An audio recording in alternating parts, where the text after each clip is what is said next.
Movie की शुरुआत एक ओल्ड लेडी से होती है जो एक बड़े से होटल में एक बड़े से रूम में नर्वस और डरी हुई बैठी थी। उनका नाम नैन्सी। वो कभी स्कूल टीचर हुआ करती थी। उनके पति भी थे जिनकी मौत 2 साल पहले ही हुई है और अब वो बहुत ही ज्यादा लोनली है और वो अपनी इस तन्हाई को दूर करना चाहती है। अब डोर नॉक होता है। वो डोर को खोलती है तो एक लड़का आया हुआ था जिसका नाम लियो ग्रांडे। दरअसल लियो एक प्रोफेशनल है। वो पैसे लेके औरतों को खुश करता है और वो यहाँ आया है नैन्सी को खुश करने।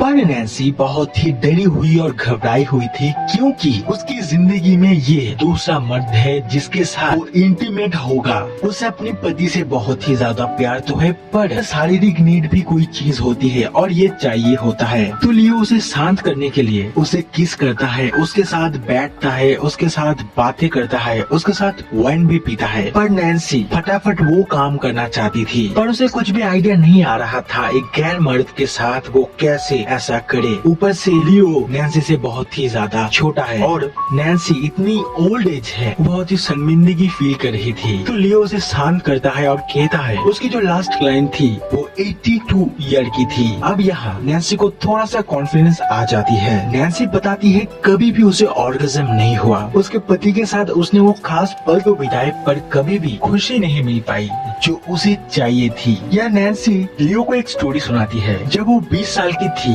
तब वो अपने पेरेंट्स के साथ कहीं घूमने गई थी और वहाँ उसे एक लड़का बहुत ही ज्यादा पसंद आ गया था। अब आधी रात को नैन्सी को नींद नहीं आ रही थी और वो बाहर टहल रही थी। तभी वो लड़का भी बाहर सिगरेट पी रहा था। वो लड़का नैन्सी को देखता है और उसे बहुत देर तक निहारता है। फिर वो लड़का नैन्सी के पास आता है और उसके नेक को टच करने लगता है। फिर उसे किस करता है और उसके शरीर के अंगों को टच करने लगता है जिससे नैन्सी को बहुत ही अलग और अच्छा फील हो रही थी। तभी कोई नामुराद उनके ऊपर कार का लाइट जला देता है और हॉर्न बजाने लगता है। इससे वो लड़का वहाँ से भाग जाता है और फिर अगले दिन उनका टूर खत्म होता है और वो लौट आते हैं। पर नैन्सी अभी भी उस लड़के को भुला नहीं पाती और उस दिन को भी। और ये स्टोरी बताते हुए नैन्सी बहुत ही ज्यादा भावुक हो जाती है और ये मौका देख के लियो उसे किस कर लेता है। अब जब माहौल बन ही गया था फिर दोनों इंटीमेट भी हो जाते हैं। अब कुछ दिन बीत जाते हैं और नैन्सी लियो को फिर से बुक करती है और दोनों फिर से वही होटल में टाइम स्पेंड करते हैं। लास्ट टाइम नैन्सी को मजा तो आई थी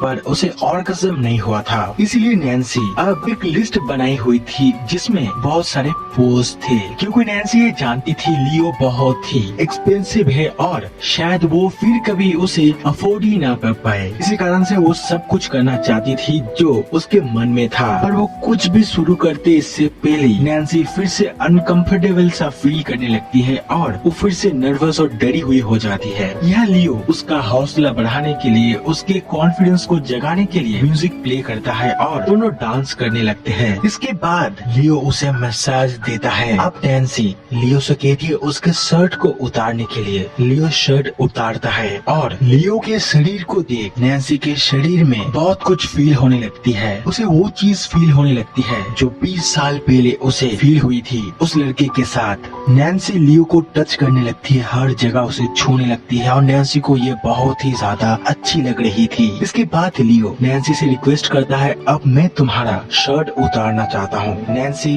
राजी थी पर नैन्सी को ये अच्छी नहीं लग रही थी क्योंकि वो जानती थी वो बूढ़ी हो चुकी है, उसके शरीर में अब वो सारी चीजें नहीं है। पर लियो उसे आईने के सामने ले जाता है और उसके शर्ट को उतारता है और उसे कहता है तुम्हें पता नहीं तुम कितने ज्यादा सुंदर हो, तुम अब भी उतने सुंदर हो जैसे तुम पहले थे, बस तुम अपनी सुंदरता को देखना बंद कर दिए हो, खुद से प्यार करना सीखो। अब लियो नैन्सी को बताता है उसने बहुत सारी औरतों के साथ वक्त बिताया है और उनमें से बहुत को उसने बहुत कुछ सिखाया है क्योंकि वो भी बहुत शाय थे और उन्हें भी बहुत कुछ पता नहीं था इंटीमेसी के बारे में। यहाँ नैन्सी लियो को गलत समझ बैठती है। वो समझती है लियो इनडायरेक्टली उसे ये कहने की कोशिश कर रहा है कि नैन्सी उसे बार बार बुक करे। तो नैन्सी बहुत ही गुस्से से कहती है और फोर्स करती है मैंने तुम्हें यहाँ इस कारण से नहीं बुलाया, मैंने तुम्हें जिसके लिए बुक किया तुम मेरे साथ वो करो। यह लियो को बहुत ही हर्ट होता है और वो नैन्सी के साथ जो फ्रैंक बिहेव कर रहा था वो करना बंद कर देता है और बस अपने काम से काम रखता है। वो नैन्सी के साथ वो सब स्टार्ट करने वाला था, पर नैन्सी फिर से वैसे ही घबरा जाती है, अनकंफर्टेबल सा फील करने लगती है। यहाँ लियो कहता है, जानते हैं नैन्सी, सबके लिए खुशी का मतलब अलग अलग होता है। जैसे आप देखिए, हर कोई मुझे बुक करता है वो सब करने के लिए नहीं, कोई मुझे बुक करता है कि मैं उसके साथ बैठूं, थोड़ा बातें करूं, थोड़ा टाइम स्पेंड करूं। कोई ऐसा भी होता है जिसे मैं पसंद हूँ, वो बार बार मुझे बुक करते हैं। कभी कभी ऐसा भी इंसान होता है जो बस मुझे बुक करते हैं इसी कारण से कि मैं उनके साथ गंदी गंदी बातें कर सकूं। और कोई कोई ऐसे भी होते हैं जिसे मेरी कंपनी अच्छी लगती है, मेरा साथ उन्हें अच्छा लगता है, पर मुझे आपका साथ अच्छा लगता है। यहाँ नैन्सी का मूड चेंज हो जाता है और वो कॉन्फिडेंस भी हो जाती है और वो लियो के साथ इंटीमेट भी हो जाती है।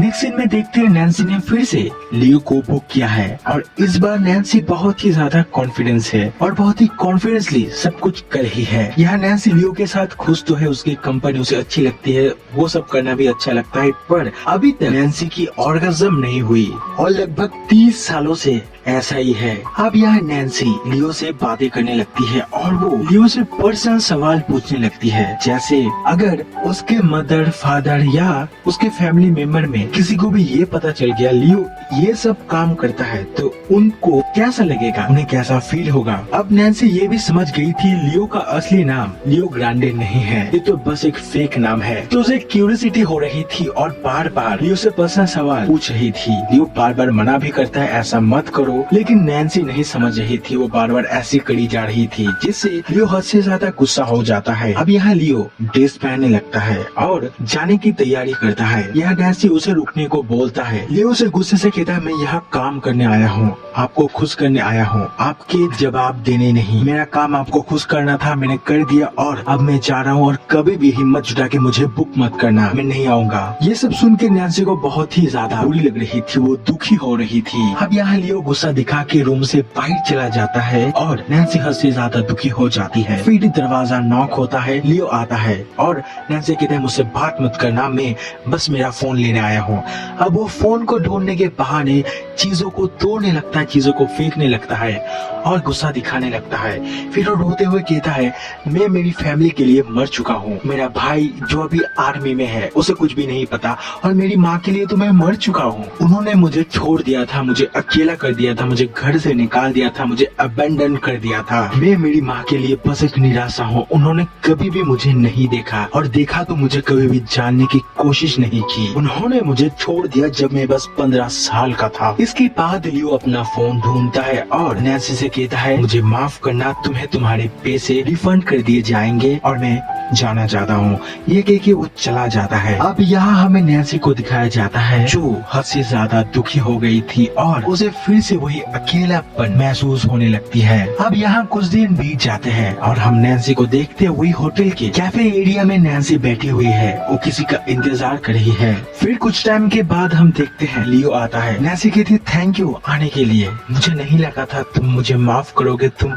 आओगे मेरे लिए। लियो कहता है, मुझे भी नहीं लगा था मैं आऊंगा, पर मैं आया। नैन्सी कहती है, लास्ट मीटिंग में हम दोनों में जो हुआ उसके लिए मैं बहुत ही ज्यादा सॉरी हूँ, दिल से माफी मांगना चाहता हूँ तुमसे, और मैंने बस तुम्हें बुक इसलिए किया, मुझे कुछ भी नहीं चाहिए तुमसे, मैं बस एक बार तुमसे मिलना चाहता था, मैं देखना चाहता था तुम कैसे हो, क्या तुम हैप्पी हो। लियो, मेरी इंटायर लाइफ में मैंने जो खुशी के पल नहीं बिताए, जो अच्छे पल नहीं बिताए, तुमसे कुछ दिन अटैच होके मैंने वो सब कुछ पा लिया, मैंने वो खुशी, वो जीने की चाह, वो फास्ट लाइफ, वो थ्री लाइफ सब कुछ महसूस किया। यह लियो भी कहता है, मैं भी बहुत ज्यादा बदल गया हूँ, मैंने हिम्मत जुटा के अपने भाई को कह दिया मेरे काम के बारे में, लेकिन उसे कुछ भी फर्क नहीं पड़ा, इससे न ही हमारे रिश्ते में दरार आया है। और मेरे भाई ने कहा मेरी माँ कभी भी मुझसे बात नहीं करेंगी क्योंकि उसने जो देखा था इसलिए। अब लियो बताता है क्यों उसकी माँ उससे इतना ज्यादा हेट करती है। लियो बताता है, जब लियो 15 साल का था उसकी माँ वैकेशन के लिए कहीं बाहर गई हुई थी, तभी लियो का एग्जाम भी खत्म हुआ था और लियो अपने फ्रेंड्स को घर में बुलाता है, पार्टी करता है, ड्रग्स लेता है, ड्रिंक लेता है। लियो और उसके फ्रेंड्स बहुत ही ज्यादा नशे में थे, वो सभी एक दूसरे के साथ इंटीमेट हो रहे थे। तभी उसकी मदर लौट आती है और उसकी मदर ये सब कुछ देख के बहुत ही ज्यादा शर्मिंदा हो जाती है, उन्हें बहुत ही ज्यादा ह्यूमिलेट फील हो रही थी और उस दिन उन्होंने लियो को घर से निकाल दिया और सब सबको कह दिया उनका बेटा लियो मर चुका है और वो कभी भी लियो से मिलना नहीं चाहते। इसके बाद नैन्सी और लियो रूम में जाते हैं। दोनों कोई स्ट्रेंजर की तरह या कस्टमर और क्लाइंट की तरह बिहेव नहीं करते।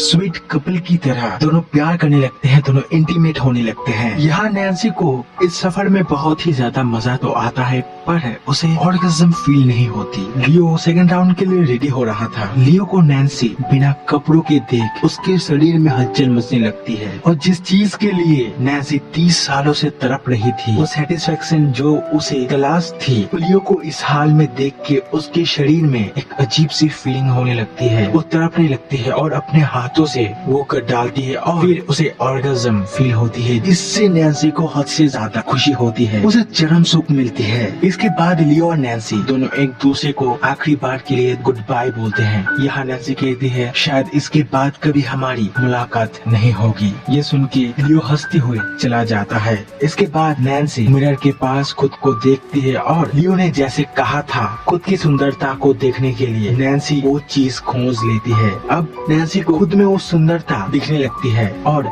नैन्सी इसमें ही खुश है। और इसी के साथ इस मूवी का अंत हो जाता है।